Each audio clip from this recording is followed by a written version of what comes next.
Good morning guys. Ayan, magluluto naman po tayo ng ating paborito ngayong paksiw. Piniritong tilapia. At sinabawan gamit ang alugbati. Ayan po ang ating gulay. Alugbati. Nagagayat na po tayo ng luya, sibuyas para sa ating mga sangkap. Ready na ang ating tagaluto. Ito po ang tamang paggagayat ng luya. Susunod ay bawang. Sibuyas. Go. Ito po, magpipirito na tayo. Tingnan niyo po ang aking kasuotan. Yan, talagang lutong Pilipino. Maka-Pilipino, piritong tilapia. Yan. So, naglagay na po tayo ng 5 pirasong tilapia para sa ating pagpipirito. Ito ang una nating lulutuin. Okay. Okay, babaliktarin na po natin ang ating piniritong tilapia. Yan, tumutunog-tunog na. Masyado na siyang matunog. Ibig sabihin, delikado. Baka matarsikan ako ng mantika. Ingat-ingat. Okay. 5. Sabi mo, bumilang ka.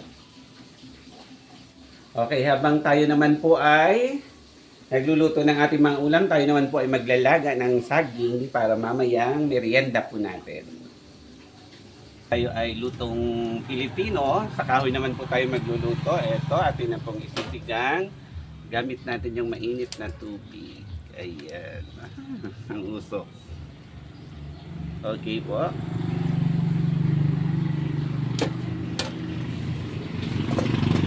Kakamada na po natin ang ating tilapia para sa pagpapaksiw.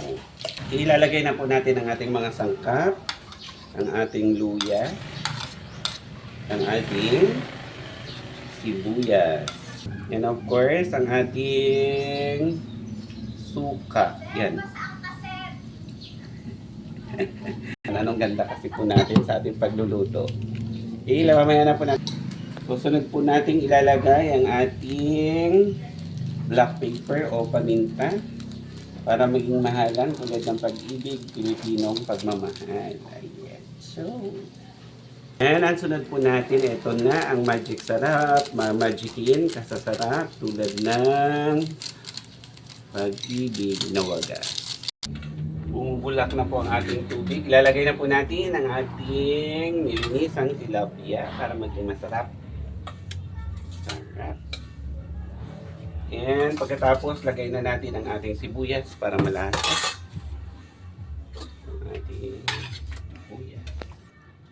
Okay.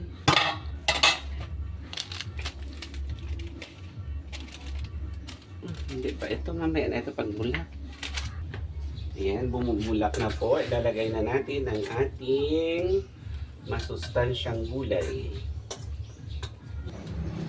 And of course, our magic sarap. Maging malasa ang ating kalamansi. Ayan. Ito po ang ating pang-asim. And para malaman natin ang sarap, tikman of course natin ang kanyang sabaw.